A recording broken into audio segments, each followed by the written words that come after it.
Have you ever had one of those moments when you realize life just tosses you the perfect setup for pure irony? Yeah, that was me on a calm Saturday morning, standing in my own driveway, sipping coffee, when the walking thunderstorm known as Karen rolled in. It all began harmlessly. I was shining up my Harley, my custom black and chrome Pride, the kind of bike that makes random people slow their cars just to stare. I had just finished polishing the seat when I spotted a kid, maybe 10 years old, pushing his scooter up the cul-de-sac. Behind him was his mother, Karen, clipboard clutched in hand, sunglasses on even though we were in the shade. Our self-appointed HOA royalty. I'd seen her around plenty. The type who sends friendly reminders if a trash can is visible for more than 17 seconds. The kind who treats HOA guidelines like federal law. Still, assumed it would be a regular morning, until she marched straight up my driveway. "Excuse me," she said, her voice dripping with authority she definitely didn't possess. "My son wants to ride your motorcycle." I blinked at her. "Your son wants to ride my motorcycle?" She nodded like she was asking to borrow a teaspoon of sugar instead of requesting access to a 700-pound machine worth more than her SUV. "He's really into bikes. It'll only be a minute." I kept my tone polite as I smiled. "Sorry, ma'am, but no. It's not safe," she frowned. "Well, I'll be supervising," chuckled lightly. Still a no. That's when the gears shifted. Her voice turned sharp. "You know, in this neighborhood we believe in sharing community spirit."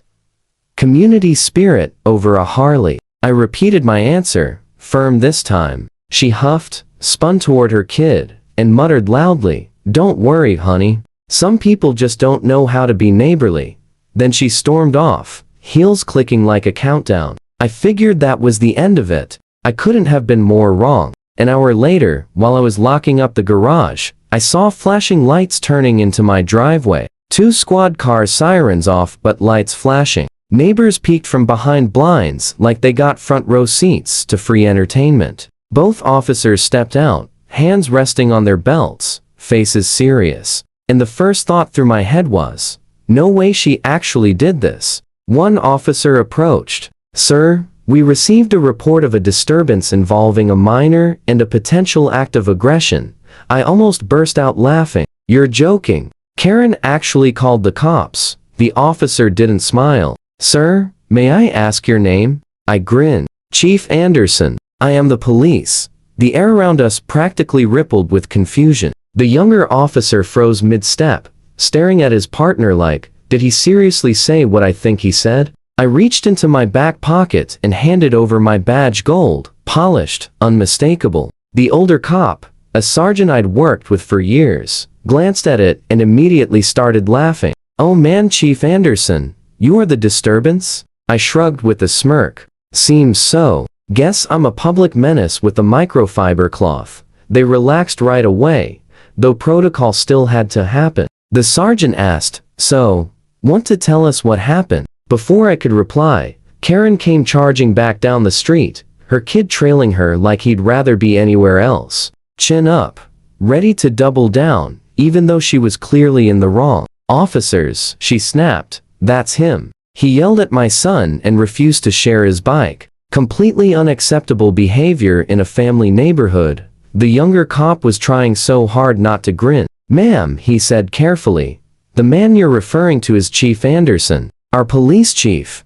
Her confidence cracked instantly. She stared at me, then at the badge, then back at me again. I could practically hear her brain stall out. Her mouth opened, shut, opened again. "Why, you're the police chief?" "Yes, ma'am," I answered evenly. "And refusing to let a child sit on a 1,200cc motorcycle is not a crime," the sergeant added. "Actually, it's called common sense." Her cheeks burned crimson. "Well, I didn't know." "You don't need to be rude about it." I kept my voice steady. "You called emergency services because someone wouldn't let your child sit on their motorcycle. That's not an appropriate use of police resources. Next time, please reserve 911 for real emergencies." By then, a small crowd had gathered, neighbors creeping outside, phones half raised to grab the drama. Someone whispered, "Karen messed with the chief," and it spread like wildfire. Karen folded her arms, scrambling for dignity.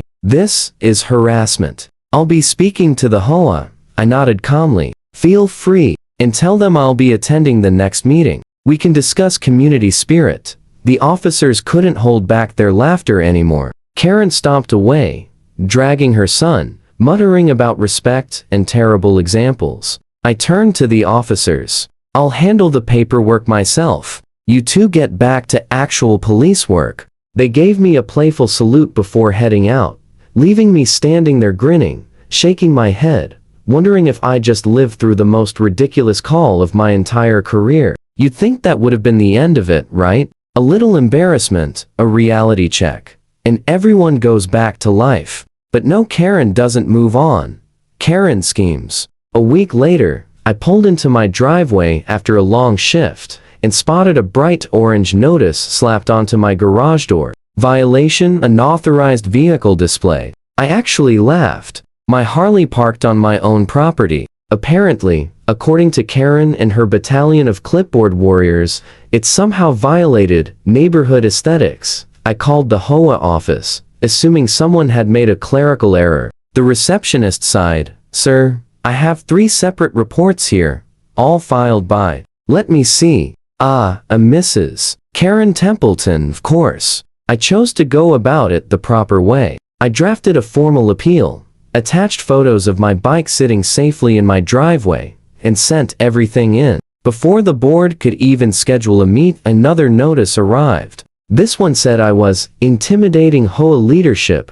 Apparently, when you're the police chief and you smile too long at someone, it counts as intimidation. I could have shut the nonsense down instantly. One quick call, a reminder about what the HOA can and can't enforce, and it would have been over. But honestly, I wanted to see how far she'd push it. 2 days later, got my answer. A neighbor texted me a video of Karen standing in front of my house, recording herself in full rant mode about neighborhood safety and abuse of power. She claimed I was using my authority to bully her family, and the HOA supposedly stood for justice. She even started a petition demanding that the city review my conduct. Small towns love gossip, and this was fuel for weeks. What Karen didn't know was that the city already knew who she was. She'd pulled this act before, called animal control over a bird feeder, filed noise complaints during a 4th of July barbecue, even attempted to fine a neighbor for excessive Christmas spirit because their lights were too bright.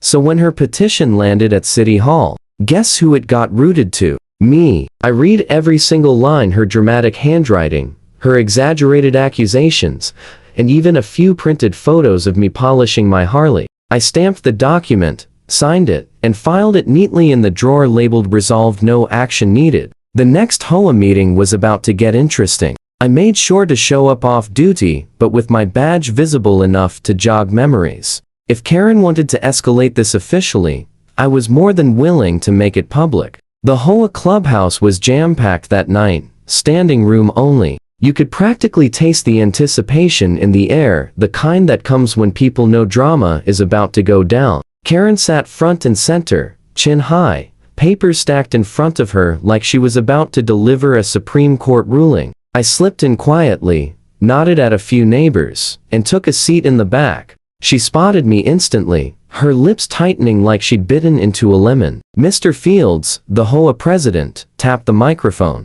Next order of business. Complaints filed by Mrs. Templeton regarding Officer Chief Anderson. He adjusted his glasses. Mrs. Templeton, the floor is yours. Karen rose, clearing her throat as if she were about to read a historic speech. Thank you, Mr. Fields. As many of you know, immunity values safety, respect, and cooperation. Unfortunately, we've had an incident involving one of our residents who, despite his position, has shown a lack of neighborly behavior. Her tone carried that signature Karen confidence. She motioned toward me dramatically. This individual has refused to engage in the cooperative spirit of our neighborhood. He has used intimidation tactics and has repeatedly disregarded HOA guidelines. Murmurs spread. Some neighbors nodded, others rolled their eyes. Mr. Fields sighed. Chief Anderson, would you like to respond? I stood slowly.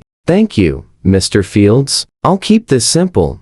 I turned toward the room. Last week, Mrs. Templeton called the police because I wouldn't allow her 10-year-old to ride my motorcycle. I responded to that call because I am the police chief. Laughter rolled through the room. Karen's face darkened to a deep shade of red. I continued, calm and steady. Since then, I've received multiple false violation notices, a formal complaint, and a petition all tied to that same incident. For the record, the city reviewed those accusations and found them entirely without merit. I held up the document, the petition stamped clearly with no action needed across the top. I appreciate community involvement, I said, but using official resources for personal vendettas isn't cooperation. It's harassment. The audience broke into soft applause. Even Mr. Fields clapped. Karen tried to speak, but no one gave her attention. Mr. Fields cleared his throat. Given these events, the board has voted to revoke Mrs. Templeton's disciplinary privileges and issue a formal warning for misuse of authority. Silence. Then scattered gasps. Karen snatched her purse, mumbling about injustice, and stormed out yet again. As people filed out, several neighbors stopped to shake my hand. One chuckled. "Chief, when you retire, you should run this HOA." I laughed. "No thanks. I already deal with enough troublemakers on duty." Karen's streak of luck had finally run out. Hit that like, subscribe, and drop a comment justice for the bike if you enjoyed this one.